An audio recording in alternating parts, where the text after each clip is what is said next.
একটা আবেগপ্রবণ হওয়ার সুযোগ নেই। মনে করেন কর্পোরেট এগুলো বেশি বিভিন্ন মন্ত্রণালয়, সরকারি প্রতিষ্ঠান, কর্পোরেশন, তাদের বড় বড় অ্যামাউন্ট এই ব্যাংকগুলোতে রয়েছে।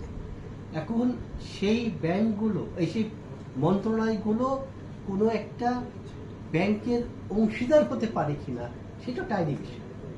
এটা একটা অপশন হিসেবে রাখছে, যদি আপনি যে 100 কোটি টাকা এফডিআর রাখছেন অমুক মন্ত্রণালয়, আপনি যদি চান এটাকে শেয়ারে কনভার্ট করতে পারবেন। তবে এটা কতটুকু আইনি গতভাবে কত সিদ্ধ সেটা আগে খতিয়ে দেখবে, কিন্তু এটা একটা অপশন জাস্ট আমরা উত্থাপন করলাম যে এটাও করা যেতে পারে।